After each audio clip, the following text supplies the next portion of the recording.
नमोस्तु गुरुदेव, नमोस्तु गुरुदेव। चलिएगा, ये आज की प्रथम जिज्ञासा लेकर आ रहे हैं कुमारी आस्था जैन। आस्था जैन आए, अपनी जिज्ञासा रखेंगे।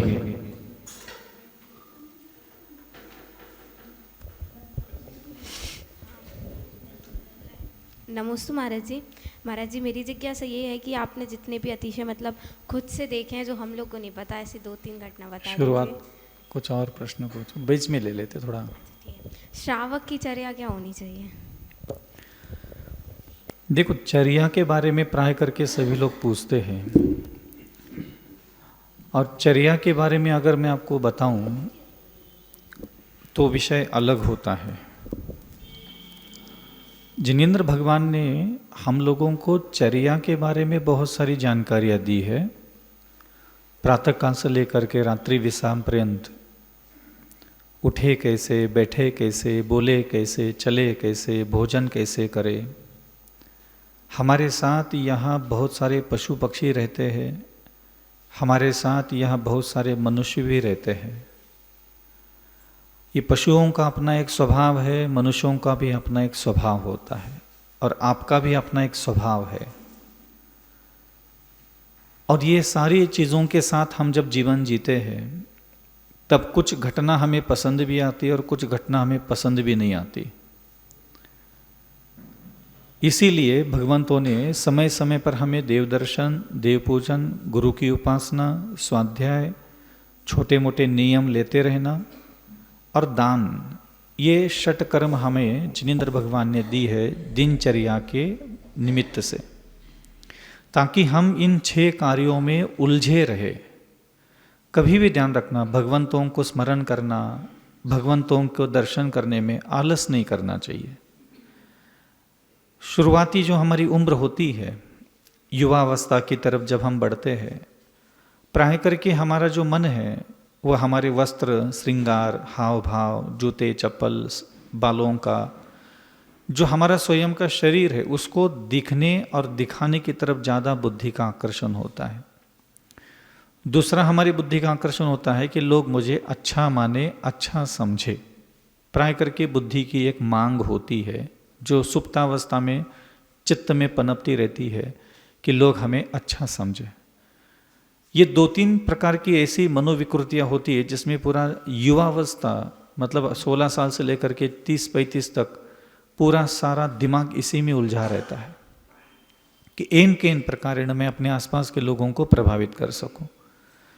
और जिनेंद्र भगवान ये चाहते हैं कि उनको पता है, उन्होंने केवल ज्ञान में देखा, केवल ज्ञान में देख करके सारी समस्याओं को भी जाना और उसका समाधान भी उन्होंने दिया। तो समस्याएं तो प्रत्येक आत्मा की अलग अलग हो सकती है, लेकिन समाधान वही है जो प्रभु के मुख से निकले हुए शब्द है।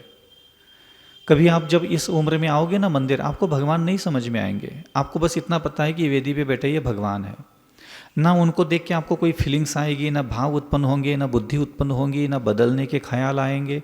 उल्टा आपको चुभेगा गुरु के बगल में जाने से। कहीं हमारे जो रंगीन मिजाज दिमाग होता है ना, ये श्रृंगार, हाव भाव, संसार के मनोरंजन करने की चुलबुली हरकतें जो दिमाग में पैदा होती है, उसके कारण हम बचते हैं गुरु के पास, प्रभु के पास, शास्त्रों के पास जाने के लिए।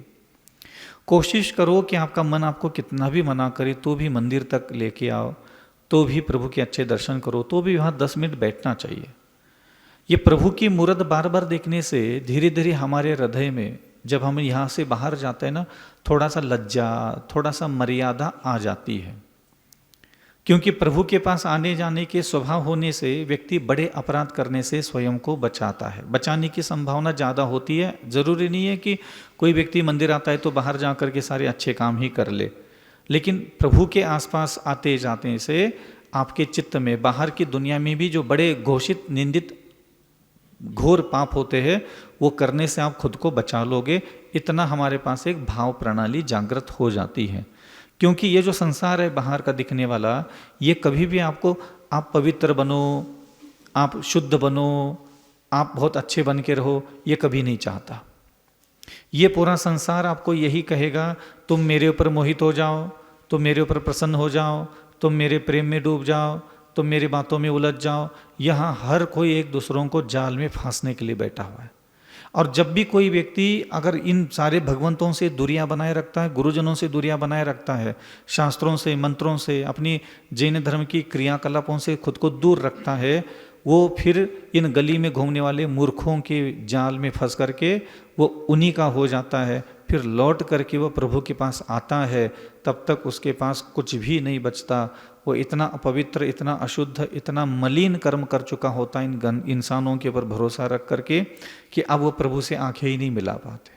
इसीलिए जीवन की शुरुआत में ही 8 वर्ष अंतर्मुहूर्त के बाद यहाँ उपनयन संस्कार होते, बच्चों की मुंडन क्रिया, और तदुपरांत आहार दान, मंदिर पूजन, अभिषेक आदि क्रियाओं का जिनेंद्र भगवान ने अनुमति दी है कि आप 8 वर्ष के बाद अभिषेक भी करें, आहार दान भी दे, अन्य प्रकार के श्रेष्ठ कार्य आप जुड़े रहो उसके साथ।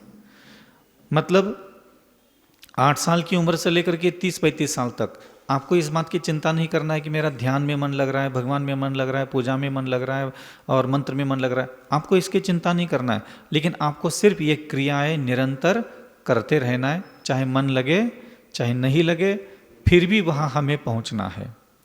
क्योंकि यहाँ पहुँचने से कहीं ना कहीं आपका बाहर की दुनिया में से थोड़ा सा जो अभद्र अशोभनीय कर्म होते हैं वो आप उनसे दूरियां बनाए रखने लग जाते हो, ये विशेषता होती है। इसलिए प्रातःकाल से लेकर के सायंकाल पर्यंत आप देव दर्शन, देव पूजन, गुरु की उपासना, स्वाध्याय, संयम, तप, दान, इस उम्र में बाहर के खाने के अवसर ज़्यादा मिलते हैं, बाहर के खाने से बचे।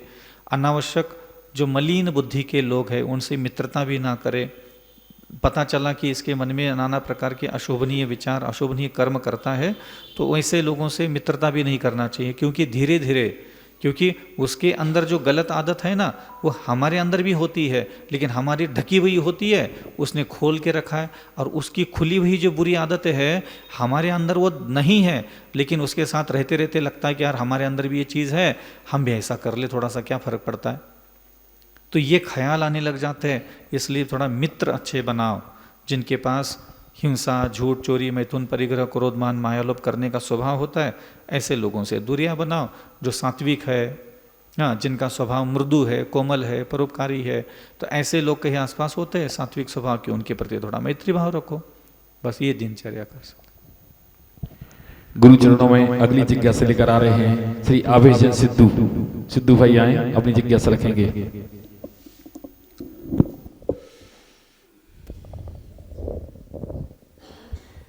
महाराज श्री नमोस्तु नमोस्तु नमोस्तु।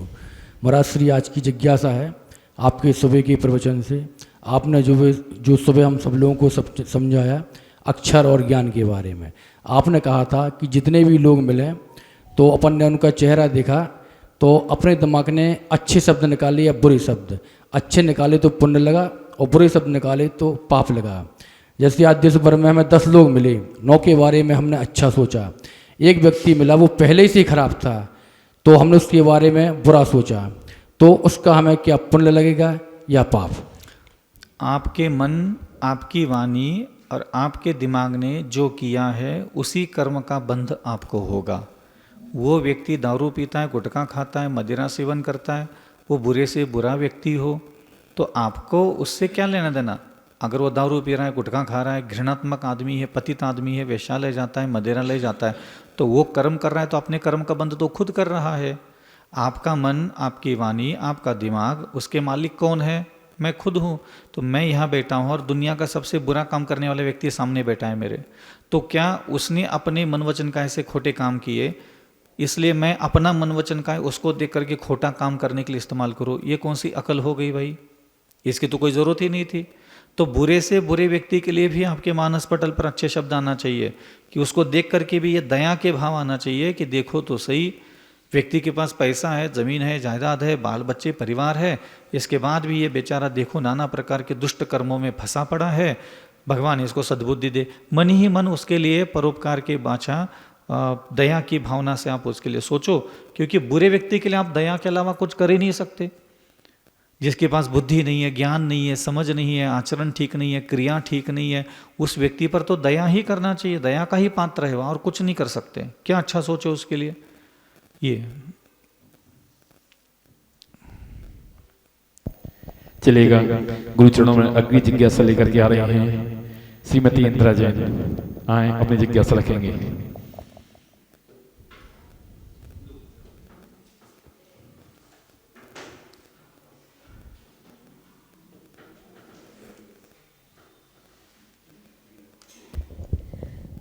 नगन बेश खोल दो उसको धारी पहले। खोल दो सोई उसको। का विहारी निजानंद मंडित मुकत पथ प्रचारी। हे धरती के देवता महाराज जी, आपने हमको धर्म का स्वरूप बताया जो आज तक हमने नहीं समझा, और आपने हमारी इंद्रियों को कैसे शिक्षित बनाना है यह बताया। और भी आप कितनी अच्छी अच्छी बातें बताते हैं जो वाकई सोचने के लिए मजबूर होती हैं। महाराज जी, आज हमारी जिज्ञासा ये है कि जो हम प्रतिक्रमण पढ़ते हैं कि आगामी दोष ना लगें, तो ये हम जिनवाणी से पढ़ते हैं, इसकी दूसरी और प्रक्रिया क्या हो सकती है, कृपया बताएं। जिनेंद्र भगवान हमारे लिए बहुत विधाओं से, बहुत प्रकारों से, अलग अलग तरीके से कैसे हमारे मन की शुद्धि हो, वाणी की शुद्धि हो, इंद्रियों की शुद्धि हो, कर्म शुद्धि हो, हमने ज्ञात अज्ञात भाव से बुद्धिपूर्वक अबुद्धिपूर्वक जाने अनजाने में भी अपने अतीत के इन पलों में, अतीत का जो भी हमने जीवन जिया, कई बार बहक गए, भ्रमित हो गए, विक्षिप्त हो गए, क्रोधित हो गए, घमंडी हो गए, कामासक्त हो गए, नाना प्रकार के दुर्गुण हमारे द्वारा किए गए, हो गए। कई सारे दुर्गुण जगत को पता है, कई सारे अपराध ऐसे हैं जो किसी को नहीं पता होते। ऐसी परिस्थिति में जिनेंद्र भगवान के द्वारा एक प्रतिक्रमण का एक आज्ञा मिली है, एक उपदेश मिला है। उनके उपदेशों में एक उपदेश ये भी है कि संसार का जो भी जीव है वह अपने आत्मा को शुद्ध, प्रबुद्ध, ज्ञानी बनाना चाहता है तो वह प्रतिक्रमण जरूर करे। प्रतिक्रमण यह एक क्रिया मात्र है, लेकिन एक्चुअली इसमें भगवान ये चाहते हैं कि आप अपना जीवन स्वयं जानते हो, और जो भी आपका अतीत है बाल्यावस्था से लेकर के अभी तक, जितना जिस उम्र से आपको अपनी ज़िंदगी अतीत की याद आती है तब से, जैसे मुझे मेरी लगभग जैसे 81 का मेरा बर्थ डेट है, तो 92 के बाद 93 के बाद का थोड़ा दुनिया मुझे समझ में आती है। अभी बैठता हूँ तो मुझे 5वीं 4वीं कक्षा की 2-4 बातें याद है, बाकी 8वीं 9वीं 10वीं के बाद की थोड़ा धुंधली याद है। 10वीं के बाद का जो लाइफ है, मतलब मेरी 96 में 10वीं हो गई, तो उसके बाद पूरा परफेक्ट याद है। तो प्रत्येक व्यक्ति को अपनी अतीत की कुछ वर्ष शुरू के छोड़ करके बाकी के वर्षों के अच्छे बुरे सही गलत कर्म जितने भी है हमें लगभग याद से होते हैं। मतलब उम्र की 12-14 साल के बाद जब हमारी बुद्धि में बदमाशी आ जाती है ना, उसके बाद की सारी स्मृतियां हमारे दिमाग में अंकित होती है, स्मरण में होती है। कर्म काटने के ये जो विधा बताई भगवान ने प्रतिक्रमण, उसमें एक इंद्रिय से लेकर के संगी पंचेंद्रिय जीवों के साथ हमारे द्वारा जो बुरा बर्ताव किया गया उसका पश्चाताप करने के लिए कह रहे हैं।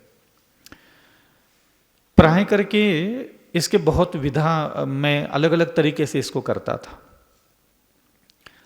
क्योंकि वहाँ जो पढ़ रहे हैं वो तो पढ़ता ही था, मैं भी पढ़ता था, लेकिन वो पढ़ते समय एक्चुअली वो भाव प्रकट नहीं होते। जैसे उसमें लिखा है 1 इंद्रिय 2 इंद्रिय 3 इंद्रिय 4 इंद्रिय 5 इंद्रिय संज्ञेन्द्रिय मैंने जो भी किया, जैसे आदमी पढ़ तो रहा है लेकिन वो फील नहीं कर पाता। जैसे वो बोलता है कि 1 इंद्रिय, वो बोल रहा है 2 इंद्रिय, तो 2 इंद्रिय जीवों के साथ कितना बुरा बर्ताव किया, उन स्मृतियों में मैं जा ही नहीं पाता। उसके पहले वो पढ़ करके खत्म हो जाता है, बस पढ़ लिया। तो ये जो भाव भंगिमा, भाव लय हमारे अंदर जो आना चाहिए, भावों का जो लय लहर आना चाहिए ना, वो नहीं आ पाता। तो उसके लिए जैसे मैं सुगम पाप विनाश करना, क्योंकि भगवान चाहते पाप नष्ट होना चाहिए बस। अब जो भी प्रतिक्रमण में लिखा है वो भी मेरे सामने भी यही प्रॉब्लम्स आती थी कि यार ये इतना 10 पेज का लिखा है, 10 पेज पढ़ लिया, 5 पेज पढ़ लिया, वो फील नहीं कर पाता था मैं। अब लिखा क्या है उसको एक बार मैंने थोड़ा हिंदी अनुवाद कहीं देखा होगा, तो मैं समझ गया कि इसमें ये चीज़ें लिखी हैं और इन चीज़ों का हमें प्रक्षालन करना है, अथवा आत्मा में पश्चाताप के भाव जागृत करना है। तो मैंने क्या करना, धीरे, अब साधना तो मैंने बहुत तरीके की ढूंढी की होगी, 50-100 अलग अलग तरीके के ट्रिक्स ढूंढता रहा, लेकिन कोई संतुष्टिजनक ट्रिक्स मुझे हाथ नहीं लगा। तो ढूंढते ढूंढते एक चीज़ मुझे बहुत परफेक्ट लगी, जो मैं आज भी करता हूँ। आपको जैसे कभी लगता है कि मुझे मेरे सारे पाप नष्ट करना है, कभी मूड बन गया, दुखी हो गए, परेशान हो गए, अशांत हो गए, लगता है कि यार चलो अपने अतीत के सारे कर्म नष्ट कर लेते हैं अपन। तो एक्चुअली कर्म के नष्ट करने के लिए मैं जो करता हूं मैं बता सकता हूं, बाकी सही है गलत है वो आप जानो अपना चिंतन। मैं ऐसे बैठ गया, ठीक है, और मेरे पैर का ये हिस्सा दिख रहा है आपको, मुझे मेरे पैर दिख रहा है आपको, ये क्या बोलते हैं हड्डी है ना, ये टकनी, ये एड़ी होती है ना, ये हड्डियां होती है 2, ठीक है, पैर में ये हड्डी होती नहीं है जहाँ जूते की लेस मानते हैं ऐसा। इसके नीचे ये जितना पंजा बोला अपन, ठीक है, ये जितना पैर का पंजा है, मैं गया 96 में, 96, 97, 98, 99, फिर 2000, 2001, 2002, 2003, 2004 ऐसा। और मैंने चिंतन ये किया कि मैंने बचपन से लेकर के अभी तक इस पैर से इतने हिस्से से कितने पाप किए, ठीक है, मैंने कितनी बार नीचे धरती पर देख के कदम रखे, नहीं रखे। मैंने इस पैर को सुंदर बनाने के लिए, मनोहारी बनाने के लिए, आकर्षक बनाने के लिए, चमकाने के लिए कितना पानी का इस्तेमाल किया। इसकी नेल पॉलिश, इसके नाखून काटना, इसकी सुंदरता बढ़ाना, इसका मैल साफ करना, इसकी एड़ी रगड़ना, इस पैर को सुख देने के लिए कितने जूते चप्पल खरीदे, जूते चप्पलों की दुकान में कितना देर तक बैठा रहा, कितनी जुग्गत में बैठा रहा, जूता चप्पल पहन कर इस पैर के तलवों को सुख देने के कारण कितना धन खर्च किया, कितने घंटे एड़ी रगड़ते होंगे। तो पूरी ज़िंदगी में अगर रोज़ के 2-2 मिनट भी मान लो तो सोच लो कि एक साल में 365 दिन होते हैं, रोज़ 1 मिनट भी अगर हमने एड़ी रगड़ी है तो 300 मिनट मतलब 6 घंटे तो साल के हमने एड़ी रगड़ी है। और 40 साल हमने व्यतीत किए हैं, मतलब 250 घंटे सिर्फ हमने एड़ी रगड़ी और पैर को साफ करने के लिए हमने समय दिया है। ये मनुष्य जीवन जन्म लेने के बाद हमने ये सब, तो इस पैर से संबंधित कितनी बिछिया, कितने जूते, कितने पायल, कितने सारे रंग लोगन, साबुन, सोडा कितना इस्तेमाल किया, और वो सारा काम करते हुए कितना झूठ बोला, कितनी चोरियां की, समझ में, झूठ बोला, बिछिया लाए हम 1400 की, सास को बता दिया 450 का, झूठ बोला, जूते लेके आए 2500 के, 650 का बता दिया। तो पैरों को, इस चमड़ी के टुकड़े को सुखी रखने के लिए, सुंदर बनाने के लिए आपने किस किस प्रकार के कांड किए, वो सारे कांड आपके दिमाग में फीड है, सब मालूम है आपको। डिटेल भले ही नहीं, लेकिन ऊपरी सतह पर आपको लगभग 50% बातें याद आएगी।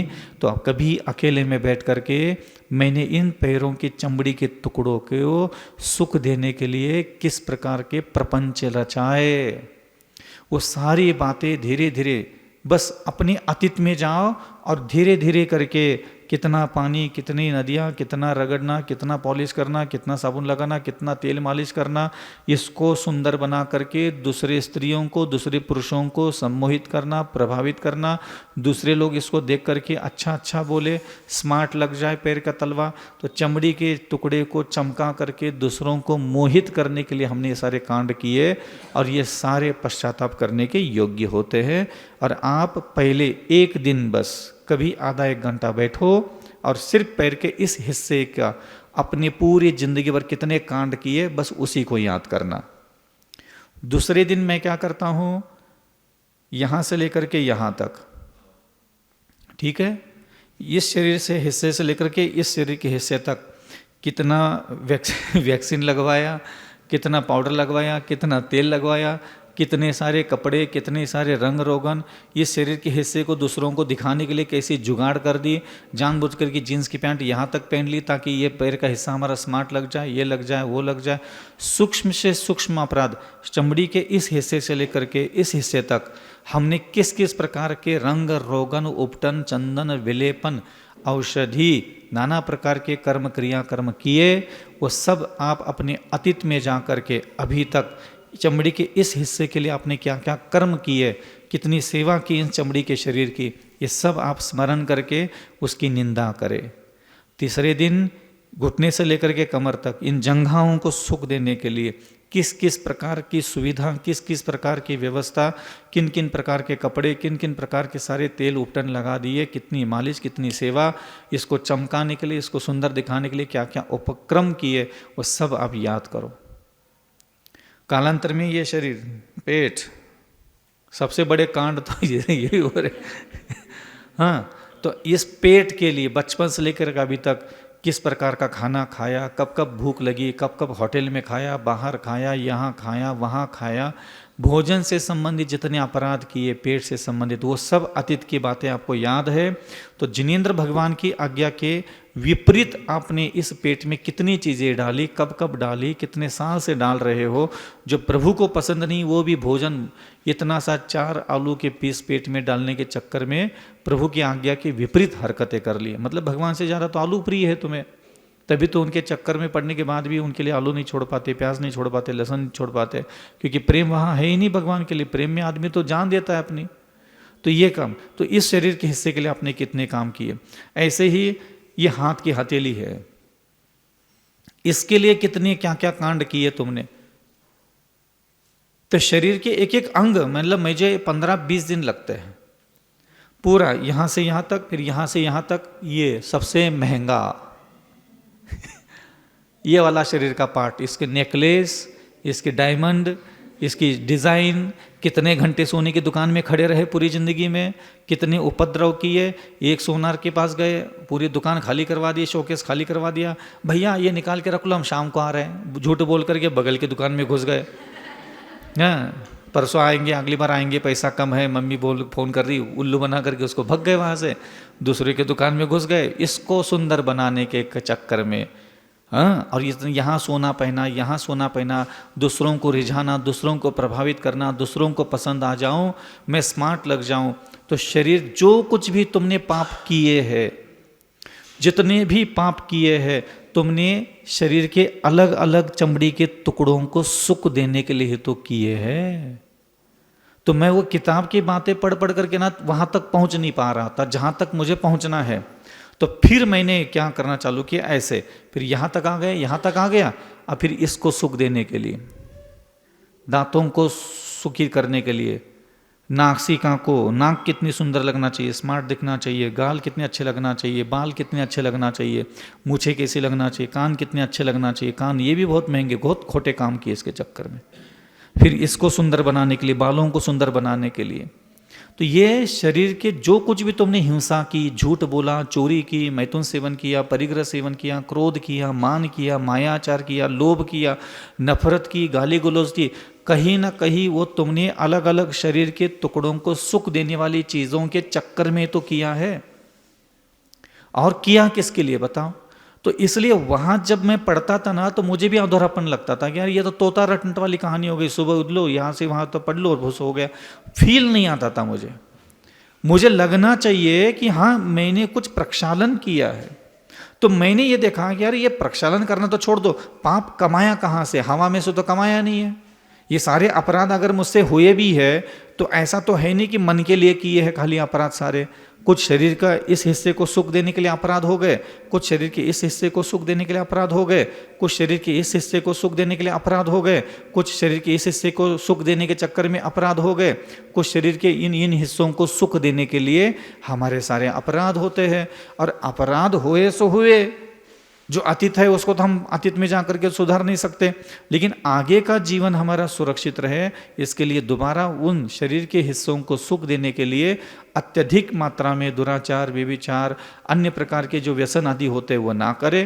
क्योंकि ये सारे व्यसन सारे करता ही आदमी इसलिए है कि उसका खुद के शरीर की इंद्रियों को कहीं ना कहीं सुख मिले। तो इंद्रियों के सुख को दिएगा, तो इंद्रियों को पकड़ना चालू किया मैंने, तो इन इंद्रियों को पकड़ लिया तो वो पाप नजर आने लगे, स्पष्ट नजर आते। ऐसे में कहूंगा ना, आप अभी बैठे आपने कभी पाप किया हो तो याद करो, आपका दिमाग आपको पाप ही नहीं दिखाएगा। और जैसे मैं कहूं कि आपने इस कान के हिस्से को सुंदर बनाने के लिए, चमकाने के लिए, मैल साफ करने के लिए, इसकी स्मार्टनेस बढ़ाने के लिए कितना सोना, कितनी चांदी, कितना पैसा, कितने नखरे, कितनी नाराज हो गए, कितने डिजाइन बदल दिए, कितने कूड़ते रहे, पति का गला घोट दिया, ये डिज़ाइन नहीं वो डिज़ाइन नहीं, 4 साल से बोल रहा पॉलिश तो कर लो, गला तो दो, थोड़ा और मिला करके हाँ ये लेके आता है। फिर वो सोना मिलाने का पहले मम्मी के यहाँ से मैं 5,000 लेके आई हूँ, तू 3,000 दे दे। पैसा चोरी का तो पति का ही था, लेकिन वो मायके वालों की भी लाज बचा के रखनी है, उधर का भी वजन बढ़ाना है कि मायके से 5,000 10,000 लेके आया है, तो 3,000 दे, बस पति को दया आ जाए कि हाँ इसके माँ ने 5,000 दी, जबकि 5,000 होते पति के ही चुराए हुए हैं। लेकिन साथ में अपनी माँ का क्रेडिट बढ़ा दिया, बाप का क्रेडिट बढ़ा दिया, भाई का क्रेडिट बढ़ा दिया, 3,000 भी ले लिए, 5,000 भी उसी के, 8,000 का आ गया, बस हो गया। तो ये सारे कांड हम करते रहते घर में, और यहाँ आकर के फिर बोलते हैं नमो तो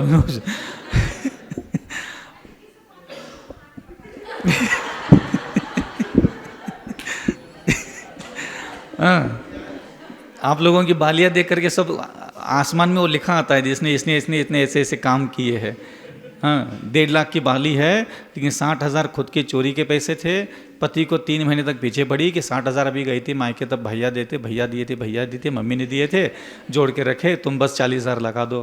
तो पति का अंदर ना बोलने की साहस नहीं, क्योंकि 60,000 पहले लाई है, 40,000 की ज़रूरत है, जबकि 60,000 भी साल 1.5 साल में खुद ही जुगाड़ करके खुद ही रखे रहते हैं। और नाम अपनी मम्मी को तो ऐसे ही फोकट में महान बना के रखा है मायके में। बेचारी वो कहाँ से दे देगी, उसको तो घर में खाने के लिए नहीं मिलता, घर की परेशानियाँ। यहाँ से जो 60,000 आया उसी में से 20,000 तुम दे के आ जाते हो, और यहाँ फिर जुगाड़ करके 60,000 करते हो, साल के थोड़ा बहुत पहुँच जाता है। तो गिरी हुई दीवार जो होती ना, मिट्टी की गिरी दीवार, तो कहीं भी वहाँ छेद पड़ जाता है, ढपला निकल जाता है उसमें से। आप लोग वहाँ मायके जा करके सब लिपापुर के आते हो और यहाँ आकर के अपने माता पिता का सम्मान बढ़ाते हो।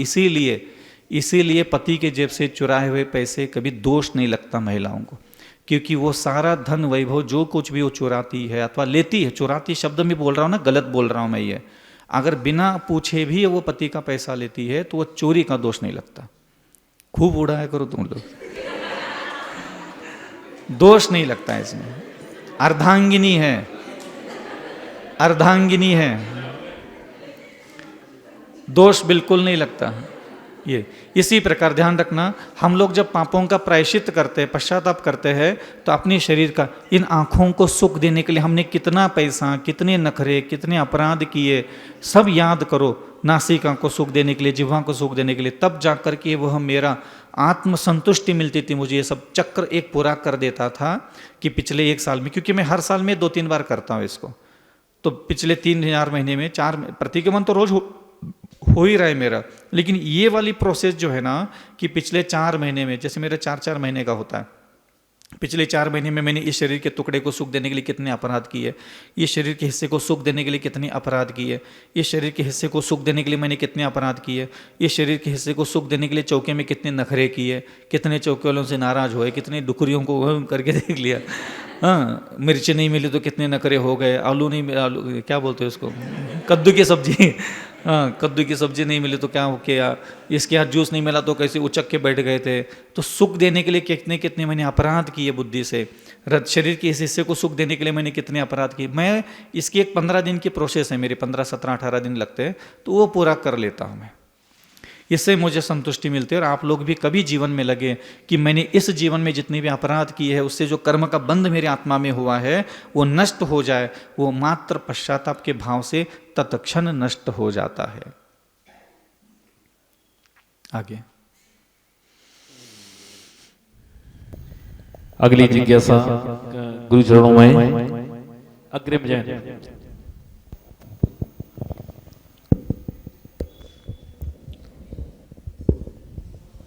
महाराज जी के चरणों में नमोस्तु। महाराज जी, मेरा प्रश्न है कि कर्मों की निर्जरा आलोचना या निंदा करने से होती है या प्रायश्चित करने से होती है? सबसे महत्वपूर्ण जो पहला विषय होता है प्रायश्चित का ही होता है। गुरु के निकट पहुंच करके गंभीर मुद्रा में अपने किए हुए अपराधों को बालक के समान प्रकट करना, उसमें किसी प्रकार की ये बात नहीं सोचना कि अगर मैं अपने गुरु के पास जाऊंगा और जाने के बाद मैंने अतीत में इतने इतने खोटे काम किए हैं, लेकिन आज मेरे गुरु की नज़र में बहुत बड़ी इमेज है, आज मेरे गुरु मुझे अच्छा समझते हैं और मेरे अतीत के अपराध पाप कुकर्म अगर जान लेंगे तो मेरे गुरु जी की नज़र में मेरी इज्जत कम हो जाएगी। ऐसा सोच करके कई सारे लोग अपने अपराधों को लेकर के ही निकल जाते।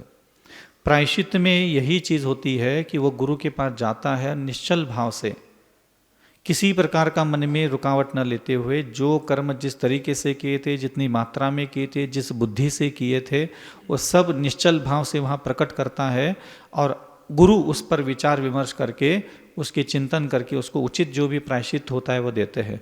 और वह साधक प्रायश्चित का पालन करने के बाद जीवन पर्यंत उसकी निंदा करता रहता है। तो पहले तो प्रायश्चित बहुत ज़रूरी होता है, बिना प्रायश्चित के कभी भी, क्योंकि प्राय करके लोग सार्वजनिक रूप से कई बार प्रश्न पूछते हैं, प्रभु में मन नहीं लगता, मंत्र में मन नहीं लगता, जाप में मन नहीं लगता।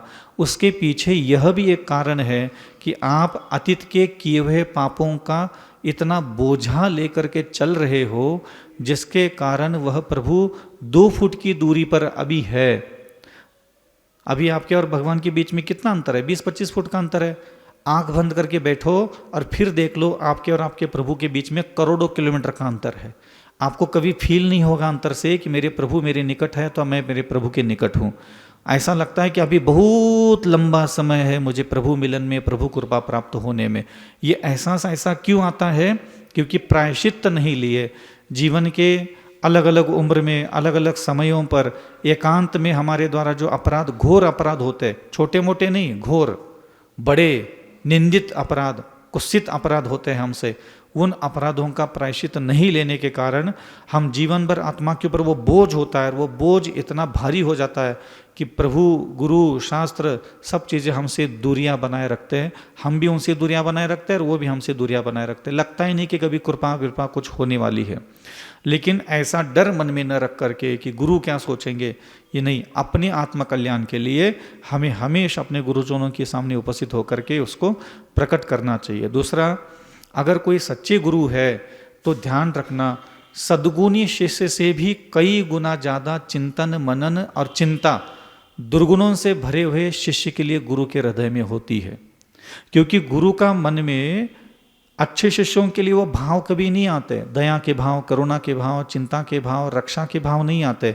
जैसे मान लो मैं आचार्य श्री के पास गया और आचार्य श्री को मैंने कहा कि हमारा ये हो गया, ये हो गया, अरे नहीं, अविचल सागर जी को संभालना है, बहुत आगे बढ़ाना है, एक आध कमी है तो क्या हो गया, उसके अंदर ये अच्छाइयाँ है, अपन इसकी अच्छाइयों को और बलवान बना देंगे ताकि इसको और स्ट्रांग बनाना है। तो गुरु की तरफ से अगर आपको वरदान चाहिए ना, तो ये झूठा दिखावा, झूठी इज्जत और झूठी शौकत लेके मत जाना, इससे तुम्हारे हाथ में कुछ नहीं मिलेगा। अपने अपराध, अपने कर्म सब गुरु के सामने, खुली किताब के सामने रखे, ताकि वो तुम पर पूर्ण दया कर सके, पूर्ण अनुकंपा कर सके। ये ध्यान रखना। दोल समझ सुत चेत सियाने, काल वृथा मत खूबे, यह निर्भव फिर मिलन कठिन है, जो सम्यक नहीं होवे। इसमें ये कहा गया है कि संसार के प्रत्येक जीव को थोड़ा समझदार बनना चाहिए। ये अनुभव कितना दुर्लभ है। जो भी हमें आज कानों पर शब्द सुनाई दे रहे हैं, तुम एक आत्मा हो, तो शरीर तुम नहीं हो, ये संसार नाशवान है, क्षणभंगुर है, माँ तुम्हारी नहीं, पिता तुम्हारा नहीं, पुत्र तुम्हारा नहीं, भोग तुम्हारे नहीं, संपदा तुम्हारी नहीं, ये जो शब्द हमें मिल रहे हैं सुनने को, पढ़ने को, ये बहुत बहुत बहुत दुख भोग करके हम अनंत काल की यात्रा पूरी करके आए हैं। और बड़े सौभाग्य से ऐसे शब्द हमारे कानों पर पड़ रहे जो साक्षात केवल ज्ञान प्राप्त करने वाले अरहंत ने हमें दिया। लेकिन ये हमारी दुर्बुद्धि कहो, दुर्भाग्य कहो, चाहे मूर्खता कहो, चाहे हमारे भवितव्यता, हमारा भविष्य अच्छा नहीं है, किसी भी कारण से कहो, हमें ये शब्द कभी प्रिय लगते ही नहीं, कभी ये शब्द हमारे दिल को चोट पहुंचाते ही नहीं है, हमारा हृदय कभी पसीजता ही नहीं है कि हाँ यार, मेरे प्रभु कहते हैं ये बहुत दुर्लभता से मुझे इंसान का शरीर मिला है और मुझे यहाँ समय बर्बाद नहीं करना है। और ये बुद्धि क्यों नहीं आ रही है, उसका एक कारण भी है।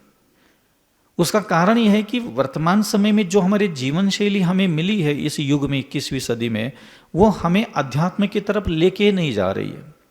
हमारा मन, हमारी बुद्धि, हमारा हृदय संवेदनशील नहीं है, दयालु नहीं है, परोपकार नहीं है, क्षमा करने में जोर मारता है, मधुर वचन बोलने में तकलीफ सी होती है, दूसरों का सम्मान करने में बहुत कलेजे में दर्द होता है, बुरे से बुरे व्यक्ति के लिए भी अच्छा सोचने के लिए कहे तो क्यों, क्या जरूरत है, बुरे आदमी के लिए मैं क्या सोचूं।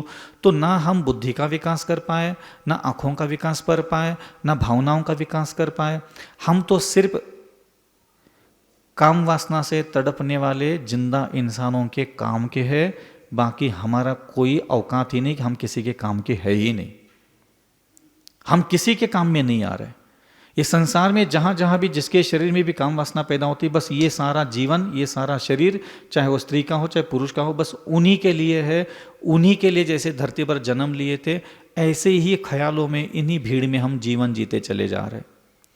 ये क्यों है? क्योंकि एक साधना, मैं हमेशा लोगों को प्रेरणा देता हूं कि ये शास्त्र की बातें जो आप लोग सुनते हो, गुरुजनों के प्रवचन आप धर्मसभा में बैठ के श्रवण करते हो ना, ये आपके बुद्धि को, मन को, हृदय को विचलित नहीं कर पा रही है।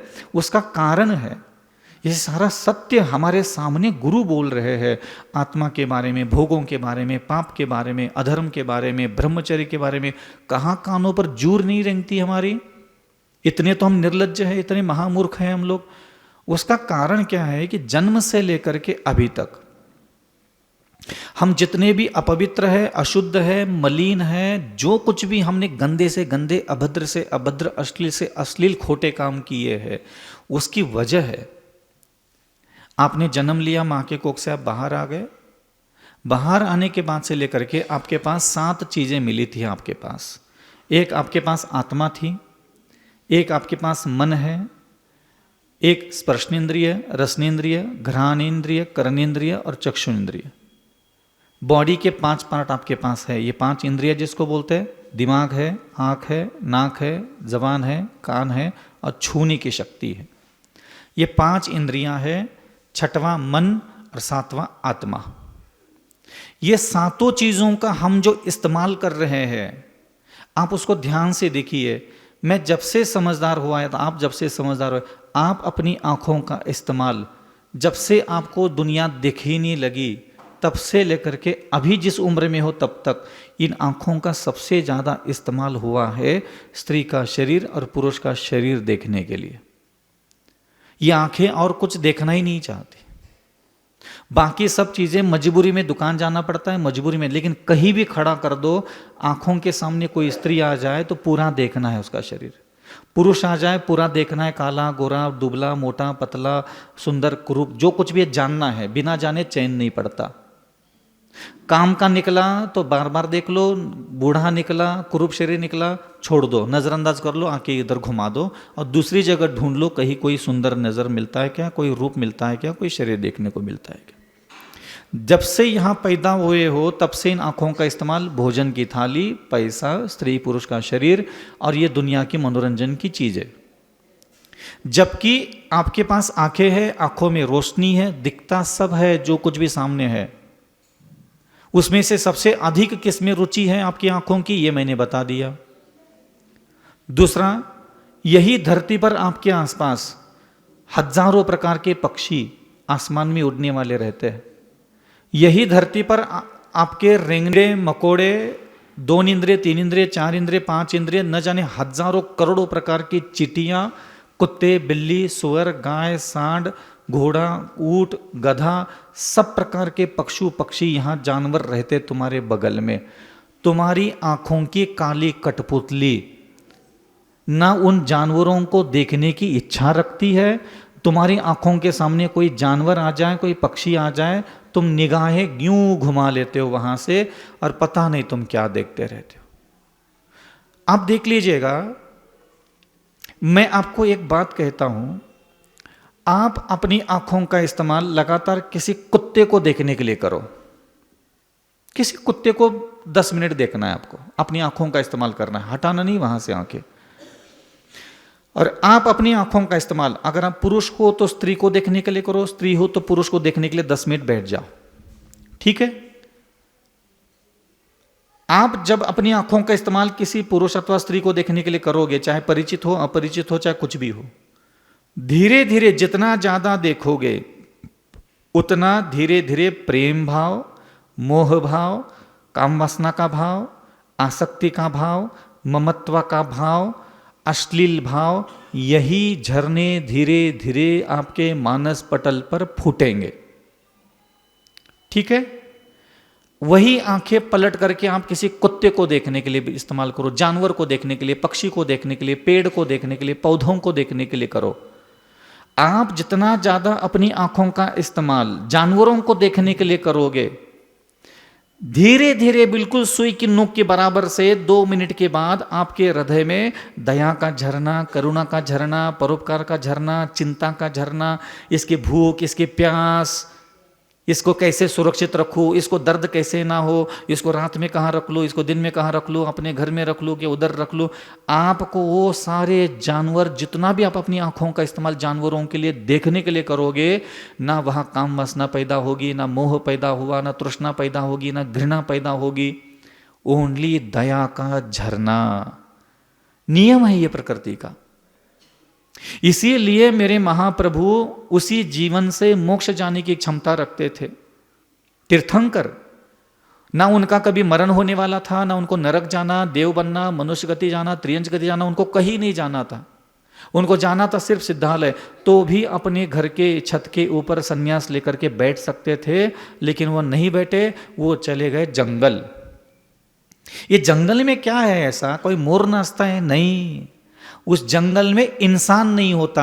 ना सोचने के लिए इंसान है, ना देखने के लिए इंसान है, ना बात करने के लिए इंसान है, सुनने के लिए इंसान है, ना छूने के लिए इंसान है। वहां क्या है? 1 इंद्रिय, 2 इंद्रिय, 3 इंद्रिय, 4 इंद्रिय, 5 इंद्रिय, सिर्फ जानवरों की दुनिया। मेरे प्रभु को करुणा सागर कहा जाता है। और ये करुणा ऐसे प्रवचन सुनने से, प्रवचन देने से नहीं प्रकट होती। ऐसे इंसानों के साथ बैठोगे, कुछ नहीं पैदा होने वाला। ये सब जो जिनागम में बातें लिखी है ना बेटा, ये ऐसे इंसानों के भीड़ में जब तक बैठे रहोगे तब तक कुछ नहीं होने वाला। मेरे प्रभु वहां गए जंगल में, अटवी में, जहां मनुष्य आ ही नहीं सकता, वहां और बैठ गए। आंखें खुली तो सारा जानवर एक दूसरों को कच्चा खा रहा है, चबा रहा है। मांस के लथड़े बिखरे पड़े हैं, एक दूसरे जानवर दूसरों को खा करके। आधे कलेवर खून से, मांस के लथड़ों से भरा हुआ सारा जंगल है। छोटा सा छोटा जीव और बड़ा सा बड़ा जीव दूसरे जीवित जीव को खा करके तो जिंदा है। और वही सारी चीजें उनके आंखों के सामने है। और वो जैसे ही देखते हैं तब जाकर के उनको याद आता है जन्म, जरा, मरण, मृत्यु का क्या मतलब होता है। तब वहां जाकर के अकल आने लग जाती है कि अगर मैं ये साधना नहीं करूंगा, यही मुझे मिलने वाला है। ये मैं जिनेंद्र भगवान के पालन नहीं करूंगा तो ये मुझे भोगना पड़ेगा। इसलिए वो वहां हृदय में एकदम भाव उत्तेजनित हो जाते हैं और केवल ज्ञान होकर के सिद्धालय चले जाते हैं। तुम अपनी आंखों का इस्तेमाल पैदा होने से लेकर के अभी तक आप खुद ईमानदारी से विश्लेषण करके चेक कर लेना, सिर्फ इंसानों को देखने के लिए करते हैं। इंसानों का शरीर, उनका श्रृंगार, उनके हाव, उनके कपड़े, उनके रूप, उनका लावण्य, उनकी कांति, उनका तेज, उनकी हष्टता, उनकी पुष्टता, उनकी रमणीयता, उनकी मनोहारिता, उनकी प्रियदर्शिता। कौन कितना स्मार्ट है, कहीं भीड़ में खड़ा कर दो, बस एक नज़र डाल देंगे, ये काला, ये गोरा, ये दुबला, ये मोटा, ये पतला, ये स्मार्ट है। हाँ, पर 10 घंटे यहाँ खड़े कर दो, उसी को ताकता रहेगा, उसी का पीछा, उसी के पीछे दिमाग। और उसको दूर से देख करके मानस पटल पर काम वासना, घृणा, मोह, नफरत, द्वेष। देख लो किसी जगत की सुंदर स्त्री और किसी सुंदर पुरुष को, और तुम मुझे विनय करके दिखाओ, मुझे दया करके दिखाओ, औकात हो तो या तो काम वासना पैदा होगी, या फिर द्वेष पैदा होगा, या फिर मोह पैदा होगा। इसीलिए आप लोगों के चित्त कभी भी शुद्ध नहीं हो सकते। दूसरा, दिमाग दिया भगवान ने आपको, किसके लिए सोचने के लिए इस्तेमाल किया? आप बताइए, आपके पास मन है, सबसे ज्यादा किसके लिए सोचा आपने? ये स्त्रियां, ये पुरुष, ये माँ, आखिरकार माँ हो, चाहे बाप हो, चाहे भाई हो, चाहे बहन हो, चाहे पत्नी हो, चाहे बच्चा, है तो इंसान। अरे यही कई सारे पेड़ पौधे, पशु पक्षी भरे पड़े हैं आसमान में, सब भूखे प्यासे, सब दर्द से करा रहे हैं। तुम्हें कुछ नहीं सोचना आता, बस अपनी लुगाई, अपना बच्चा, पराई स्त्रियां जो दिमाग में लेकर घूम रहे, बस इंसान इंसान इंसान इंसान इंसान इंसान इंसान। तुम कितना ही इंसानों के बारे में सोचते हो। और मुझे एक बात बताओ बेटा, अभी तुम आंख बंद करके बैठो और अपनी जिंदगी के किसी भी इंसान को तुम याद कर लो, और याद कर लो 5 मिनट तक। और फिर देख लेना, या तो याद आने वाला उस इंसान के पीछे तुम्हारे दिमाग में काम वासना जागृत होगी, क्रोध जागृत होगा, घृणा जागृत होगी, प्रेम जागृत होगा, नफरत जागृत होगी। किसी भी इंसान को याद कर लो, तुम अपनी लुगाई को याद कर लो और दया पैदा करके दिखाओ, औकात हो तो। समझ में आ रहा है कुछ कह रहा हूं? आप अपवित्र क्यों हैं? आप अशुद्ध क्यों हैं? आपके अंदर जितने भी खोटे काम आ रहे हैं वो यहां आप इंसानों से भी करोड़ों अरबों गुना ज्यादा जानवर दुनिया में भरे पड़े। एक भी जानवर की वजह से, पशु पक्षी की वजह से तुम्हारी आत्मा में पाप आ रहा हो तो बताओ। जितने हिंसा, जितना झूठ, जितनी चोरियां, जितना दुराचार, व्यभिचार, परस्त्री सेवन, जितना भी मैथुन के ख्याल, जितना परिग्रह, जितना क्रोध, मान, माया, लोभ, ये उड़ेल किसको रहे हो? इंसान को सामने देखा नहीं, ना पसंद करना, काम वासना पैदा करना, मोह पैदा करना, आसक्त होना, यही हरकतें होती। इंसान को देखोगे, इंसान को सोचोगे। जबान मिली है, बोलने की शक्ति दी है, गूंगे नहीं हो, किससे बात की बताओ पूरी जिंदगी भर? सिर्फ इंसान। कान मिले हैं सुनने को, सब सुनाई देता है। कसम खा के बताओ, कभी तुम्हें मुझे ना गाय की आवाज सुनना है, मुझे थोड़ा ना ये कुत्तों की आवाज़ सुनना है, गधे की आवाज़ सुनना है, घोड़े की आवाज़ सुनना है, हाथी की आवाज़ सुनना है, मुझे पशु पक्षियों की आवाज़ सुनना है, कभी कलेजे में आता है? ये एक शरीर लेकर के पैदा हुए, खाना खाते खाते सांड जैसा बड़ा हो गया, गली में घूमने वाले नटोरे भटोरे लोगों ने पसंद किया, दीवाना हो गए, हई हई हई करके उनके पीछे मटकते हुए घूम लिए, 2-4 बच्चे हो गए, गली में घूम रहे, बेटा ढोक दे ढोक दे ढोक दे। ओ कान मिले, सुनता है, सब देता है। कितने पशु पक्षी भूख से चिल्ला रहे, कितनी चिड़िया सुबह से लेकर च्यू च्यू कर रही, मुझे कल कुछ नहीं मिला खाने को, कुछ नहीं। तुम्हें सुनाई कहाँ देता है उनकी आवाज में? तुम्हें सिर्फ तुम्हारा दिमाग तुझे कितना भोगना है, कितनी अय्याशी मारना है, कितनी कितनी तकलीफ है, सिर्फ तुम्हारा दिमाग तुझे यही सुनाता है और तुम्हें वही सुनाई देता है। तुझे आसपास के कितना कुत्ते, कितनी बिल्लियां, कितनी गाय, कितनी जख्मी हो रही, कितनी तकलीफ में भरी पड़ी है, कितनों पर ट्रक कुचल के चले जा रहे हैं, तुम्हें किसी की दर्द भरी आवाज सुनाई नहीं दी। भूखे पशु पक्षी, अरे उनके ना माँ है, ना बाप है, ना किचन है, ना खाना है, ना भोजन है, ना पानी का ठिकाना है। कभी मुट्ठी भर उनके दर्द भरी आवाज सुन करके अनाज डालने के लिए गए? नहीं। भोग करके अय्याशी की दुकान खोल करके बुड्ढे हो गए और इधर आकर के महाराज का आशीर्वाद देके शांति धारा करके घोड़े पिरा रहे, इनके घोड़े ठीक हो जाए। तुम्हारा बेटा अभी तो तुम्हारी तो शुरुआत ही नहीं हुई, घोड़े अभी तो नरक में जा तू बेटा, उधर तो टुकड़े टुकड़े करेंगे तेरे तिल तिल के बराबर। ये तो पिराए रहे बस, खाली शुरुआत है। यहां से तो तेरे दुखों की तो शुरुआत ही नहीं हुई अभी, है झलक भी नहीं है। क्या जिंदगी जी रहा है घटिया कही क्या? इतना भक्तंबर महान, स्तोत्र महान, चालीसा महान।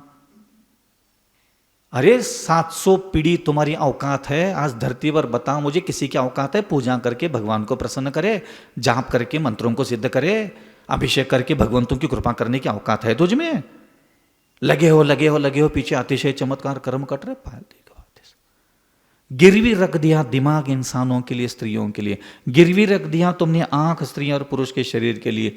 जबान से जिंदगी भर तुम स्त्री और पुरुषों से बात करने के अलावा किसी से कोई बात ही नहीं करना। साधु संतों से बात करने के कभी ख्याल होता है चलो मुझे गुरु से बात करना है? औकात नहीं है। कहे डर लगता है, फालतू की बातें बोल दो बस। का लिखा है कि दुनिया ने ब्रह्मांड के सबसे बड़े अहिंसक साधु से बगल में तुझे डर लग रहा है, तुझसे बड़ा और नीच पतित आत्मा और कौन हो सकता है? क्षमा का मूर्ति, दया की मूर्ति, करुणा की मूर्ति, वात्सल्य की मूर्ति, प्रेम की मूर्ति दिगंबर साधु हरि का माता, और तू घर में बैठ के बोल हमें तो डर लगता है। कामी क्रोधी घमंडी पुरुषों के बगल में, स्त्रियों के बगल में जाने में तुझे डर लगना चाहिए था ना।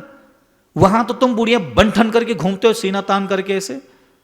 देख ले सारा संसार मेरा, रूप लावण्य सौंदर्य कांति स्मार्टनेस मेरा देख ले, वहां डर लगना चाहिए था। जो वितराग मुद्रा में बैठे हैं, जो आरी का माता बैठी है, उनके बगल में हमें तो डर लगता है। बकवास बातें सुन लो इनकी, क्योंकि गिरवी रख दिया ना अपनी अपनी 5 इंद्रियों को इंसानों के लिए। तो क्या जरूरत है तुम्हें इन चीजों की? सुनाते सुनाते मैं बहुत कुछ सुना के जा रहा हूं, ध्यान रखना। हाँ, धो देता हूं पूरा तुम लोगों की चमड़ी इधर की उधर की। हर चीज शरीर का हर टुकड़ा, ये टुकड़ा, ये टुकड़ा, ये टुकड़ा, ये टुकड़ा, ये कान, ये हाथ, किसको छुआ तुमने? क्रोध से छुआ, काम वासना से छुआ, तृष्णा से छुआ, नफरत से छुआ, कभी किसी जानवर को दया से छुआ, उसकी पीठ पर कभी दया का स्पर्श लगाया, हाथ दिए ना, किसको छूने के लिए इस्तेमाल किया? पैसा, सोना, जूता चप्पल, स्त्री और पुरुष के शरीर को छू करके बस सार्थक है। शरीर का एक एक कतरा हमने गिरवी रख दिया। और ध्यान रखना, तुमने इतना सब किया, एक जिंदा आदमी तुम याद कर लो, एक जिंदा आदमी तुम याद कर लो जिसके याद आते ही उस पर करुणा के झरने फूट गए तुम्हारे कलेजे में। मैं नाम बदल दूंगा, अविचल सागर। कितने इंसान तुमने कमा लिए, कितने इंसान हैं ऐसे बताओ तुमने जिनको देखा और तुम्हारे आंखों से दया के झरने फूट गए? कितने इंसानों के साथ तुमने दया से बात की है बताओ?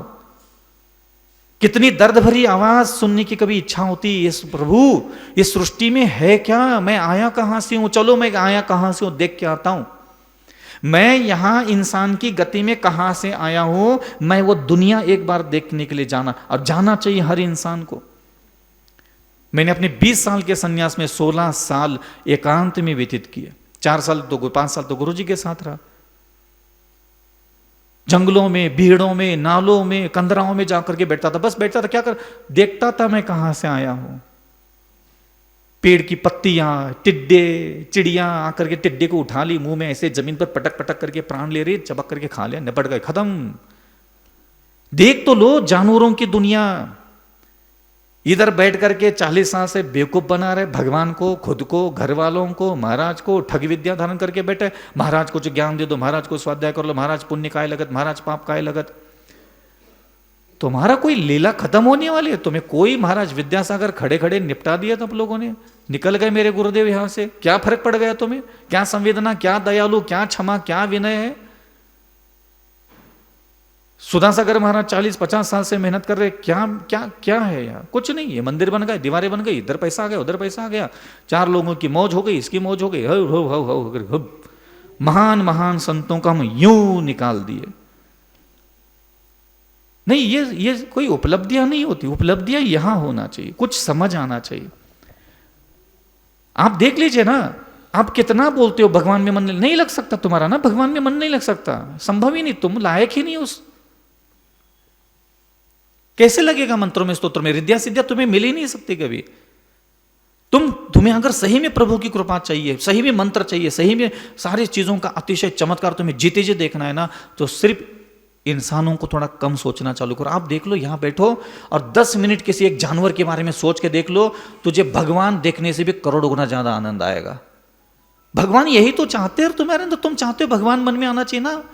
जानवरों को याद करो। आज मैं किसी भी एक जानवर को याद कर लूंगा, किसी एक पक्षी को ले लो, तोता ले लो, याद कर लो एक तोते को, कैसे आसमान में उड़ रहा है, कितना भूखा, कितना प्यासा, कितनी ठंड, कितनी गर्मी, माँ नहीं, बाप नहीं, किस रात भर पूरे नंगे बदन से पेड़ के टहनियों पर साई साई करके ठंडी हवा, गर्म हवा, पानी की बरसात में पड़े है, गले है, कोई मकान नहीं, भाई बंधु नहीं, कोई पूछने वाला नहीं, इधर खिसक उधर खिसक, इधर आ जा, इधर अच्छी जगह। कौन बुला रहा है इन पक्षियों को? कौन कह रहा है? कौन है वो? दर्द पड़ना उनका, याद तो करो उसको।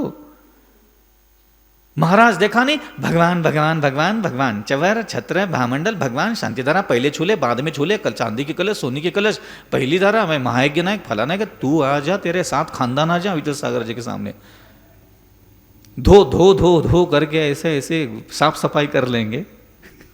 हाँ, साफ सफाई करने के लिए तो साधु महाराज होते, बुरा थोड़ी करेंगे हम किसी का।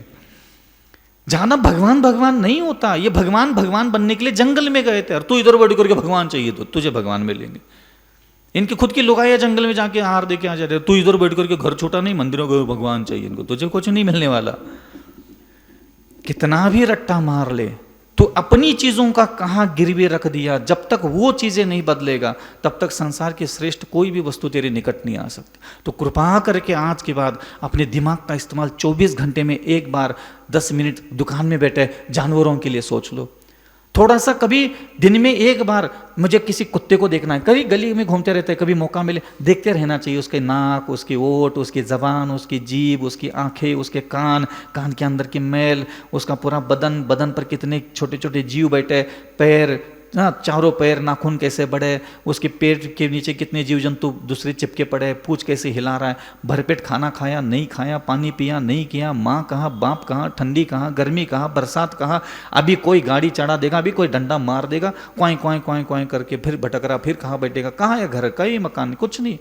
आप देखो तो सही उसको, हृदय फूटेगा, हृदय में दया है तुम्हारे, लेकिन तुम्हें उसको इंसानों पर दया करना है। तुम्हें कहीं से कौन ऐसा जिंदा इंसान है बताओ, 60 साल तुमने जिंदगी गुजार ली इस संसार में, एक जिंदा इंसान बताओ जिसको देखते हो दया के झरने फूटते, एक जिंदा इंसान बताओ, है कोई जिंदा इंसान तुम्हारी जिंदगी में? है ही नहीं, आ ही नहीं सकते। घर में जाओ, पति को देख लिया तो अलग दिमाग खोपड़ी गरम, सांस आती है तो अलग दिमाग खोपड़ी गरम, इसको देख के काम वासना, उसको देख के घृणा, उसको देख के तृष्णा, उसको देख के गला मरोड़ने की इच्छा। एक ही घर में 5 इंसान, 5 इंसानों के लिए अलग अलग कांड, और इधर आकर के मेरा मन अपवित्र है, मेरे मन में शांति नहीं है, मेरे मन में पता नहीं, मेरे तो भाव अच्छे नहीं होते, मेरे को अच्छा बनने का उपचार। बेटा तेरा कुछ उपाय नहीं है, तो जितना चाहे फुदक ले भगवान के नाम पे, भक्तंबर के नाम पे, परमागम के नाम पे, सोत्र के नाम पे, तेरा कोई इलाज है? तो ला इलाज बीमारी है, कोई इलाज ही नहीं तुम्हारी बीमारियों का, क्योंकि तुझे भगवान से सब कुछ ठीक करवाना है। अरे भगवान ने अपना सारा चीजें क्या भगवान से ठीक किया, क्या जंगल में ले जाकर के ठीक करवाया? इसलिए ध्यान रखना, घर में रहते हो कोशिश करो अपने दिमाग का इस्तेमाल जानवरों के लिए, अपनी आंखों का इस्तेमाल थोड़ा जानवरों को देखने के लिए करो। कभी कानों में ना जानवरों की आवाज, पक्षियों की आवाज कहीं आ रही ना, मुझे बगल में जाकर के उनकी आवाज सुनो। कितना वियोग भरा आवाज होता है, दर्द भरा आवाज होता है। कई सारे पक्षी एक साथ बैठे, कईयों को दाना मिला, कईयों को दाना नहीं मिला। उसी पेड़ पर एक सांप चढ़ने वाला है रात में और 2-4 पक्षी खा करके निपटने वाला है। बिल्ली चढ़ने वाली, 2-4 पक्षी खा करके, तुझे खबर तक नहीं लगेगी, सुबह पंख गिरे हुए मिलते। इसलिए धीरे धीरे कोशिश करो कि आप अपनी वाणी का इस्तेमाल। कितने सारे पशु पक्षियों के साथ हमारा वार्तालाप होता है, कोशिश करो कि आप पशु पक्षियों के साथ बात करो। कभी गौशाला जाते हैं, कभी अन्य पशुशाला जाते हैं, आप उसके साथ बात करो, कुछ कहो, कुछ सुनाओ। मनुष्यों के साथ बताओ, किस मनुष्यों के साथ बात करोगे तो दया फूटने वाली, करुणा फूटने वाली, क्षमा फूटने वाली है। मैं किसी भी इंसान से तुम्हें 10 मिनट बात करने के लिए कहूं, बात करते करते प्रेम भाव, नफरत का भाव, दोबारा बात नहीं करूंगा, भाड़ में जाए तो अच्छा ही नहीं लगा। किसी भी इंसान से 10 मिनट बात करवा दो, या तो प्रेम भाव में चले जाओगे या द्वेष भाव में चले जाओगे। कर लो बात किसी इंसान से, ठीक से बात करके दिखाओ, और बात करते करते दया आने लग जाएगी, करुणा आने लग जाएगी, पवित्र विचार आने लग जाएंगे। है कोई इंसान? है ही नहीं कोई। पति से बात करते तो इधर को आधी इधर की नस चटक जाती है, सांस आते तो पूरा बदन गर्म हो जाता है, अलग से वो अलग से होती है। उधर से ननंद आ गई तो समझ लो बॉडी का एक एक अंग अंग क्योंकि पति भी एक तरफ बैठा है, माँ एक तरफ बैठी है और ननद एक तरफ बैठी है, सब एक खानदान, एक खून के रिश्ते एक तरफ। तू डिफॉल्टर आदमी, मिस्टेक बाई मिस्टेक उस घर में घुस गया, कोई पसंद करता नहीं, जबरदस्ती के पड़े हुआ। इस कमरे में जाओ तो धड़कनी तेज होती है, उस कमरे में जाओ तो सिर दर्द हो जाता है, उस कमरे में जाओ तो जबान बंद हो जाती है, और जैसे अपने कमरे में जाते तो और उससे बड़ी शांति मंदिर आते तो मंदिर में आकर बहुत अच्छा लगता है। ये जो भगवान को देख के इनको थोड़ी अच्छा लग रहा है, ये जो शरीर में गर्माहट पैदा करने वाले लोग यहाँ अगल बगल में नहीं होते, इसलिए यहाँ अच्छा लगता है। और यहाँ से जैसे ही वापस जाने का नाम आता है, जैसे घर से 50-100 कदम दूरी रह जाती है, पहले पिंडलियाँ भारी हो जाती है, फिर जंगाएं, फिर धड़कने, फिर चेहरे का नूर उतर जाता है, फिर टेंशन तनाव लेकर के कहाँ होगा कहाँ नहीं होगा, कौन ताना मार रहा है, कौन क्या बोलेगा, कौन क्या सोचेगा। आज अविजय सागर जी ने देर तक प्रवचन किए थे, अभी बर्तन नहीं धुले, अभी ये नहीं हुआ, अभी कोई ना कोई तो सुनाएगा। तो 10-15 मिनट तक धुक-धुकी में रहते, कहीं कोई सुना तो ना दे, फिर जाकर के नॉर्मल होकर। ये तो तुम लोगों का जीवन है, क्या ही करे तुम लोगों का। इसलिए ध्यान रखना, शुद्ध जो होना है, पवित्र जो होना है, क्षमा करना नहीं आता, दया करना नहीं आता, करुणा करना ठीक से नहीं आता। क्यों? क्योंकि जब तक आपका दिमाग इंसानों के लिए, आंखें इंसानों के लिए, जबान इंसानों के लिए, कान इंसानों के लिए गिरवी रखोगे ना, क्षमा करने की इच्छा होगी।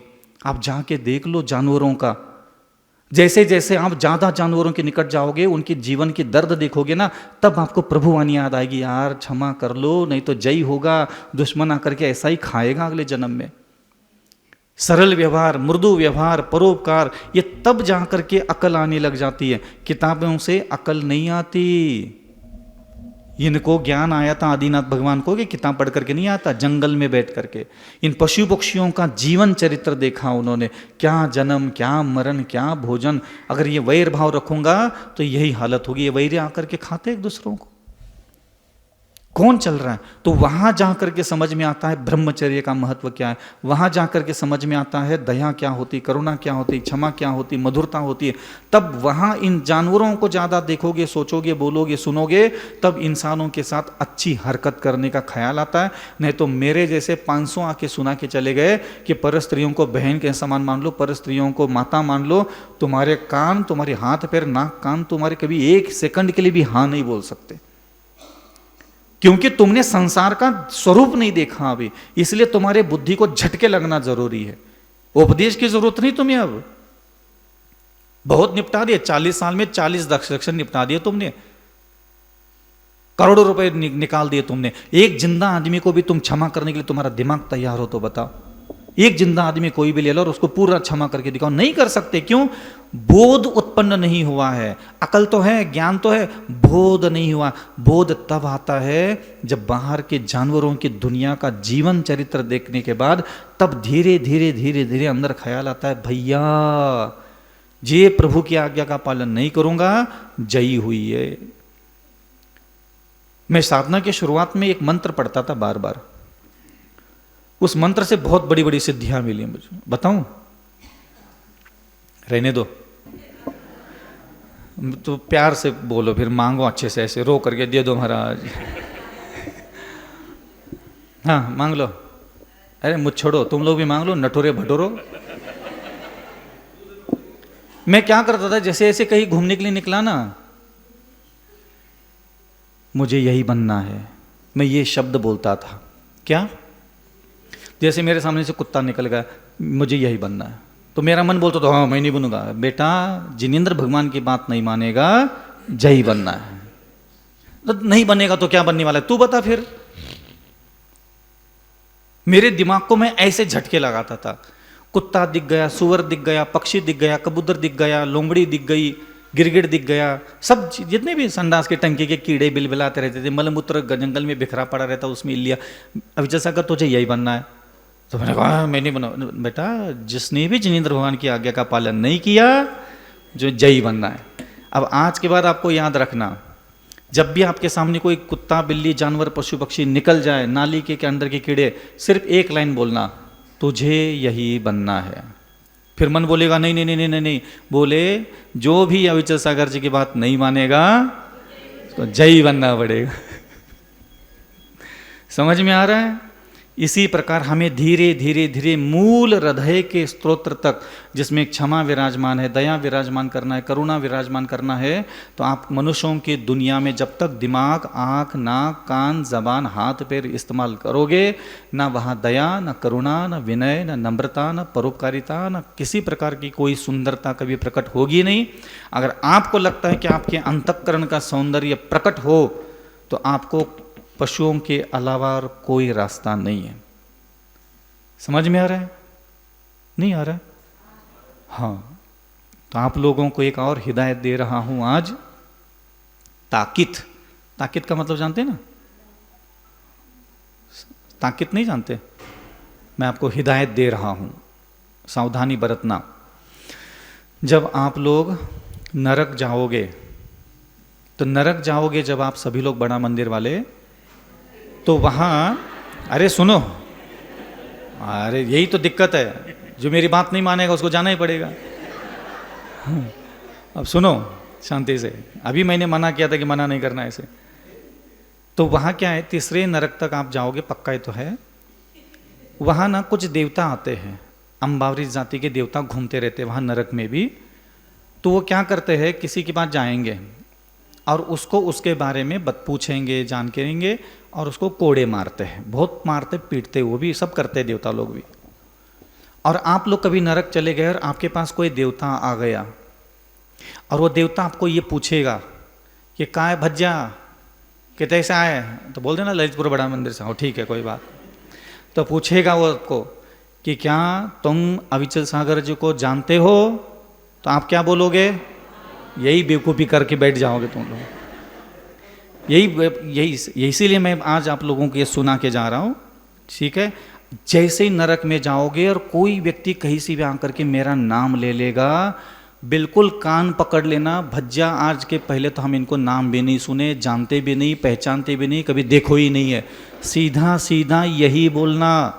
वो फिर तुम्हें खुरच खुरच करके पूछेगा कि नहीं हम तो देख रहे, वो महाराज वहाँ आदिनाथ भगवान के सामने बैठ के प्रवचन कर रहे थे, तुम सामने बैठे थे, तो फिर भी तुम झूठ बोलना कि नहीं हमारे जैसे कोई और हुई है, लेकिन हम तो उस समय बीमार पड़े थे, महाराज आए तो थे लेकिन हम घरे थे, हम बाहर गए थे, हम तो थे ही नहीं होते पे, हमें तो पता ही नहीं है। अब पूछो ऐसा क्यों झूठ बोलने के लिए कह रहा हूँ? पूछो।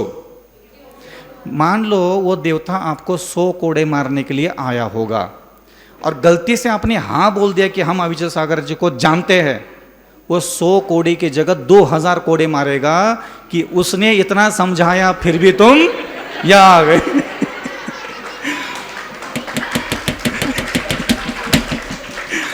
समझ में आ रहा है? अब बताओ, नरक जाओगे और वहां कोई मेरा नाम ले लेगा तो मेरा नाम लेते ही कन्नी काट लेना, पतो ही नहीं, मालूम ही नहीं, देखो ही नहीं, गए ही नहीं। वो फिर भी कुरेजेगा तो भी मना कर दिया, नहीं तो वो 100 कोड़े मार के चला जाएगा। अगर तुमने हाँ बोल दिया, उसने तुझे इतना समझाया, उसके बाद तुम यहां आ गए, बेटा आ जा। अब बताओ, नरक जाओगे तो कभी हाँ बोलोगे? गली में बाहर कोई मिलेगा तो बिल्कुल मैं अविचल सागर जी को जानता ही नहीं, मालूम नहीं, पता नहीं कब आए थे, कब चले गए थे, पता ही नहीं चला, ऐसा बोल देना, ठीक है। उठो, बहुत हो गया।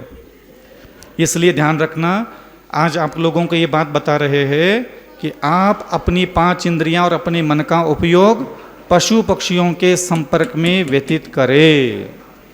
अहिंसा परमो धर्म की आचार्य गुरु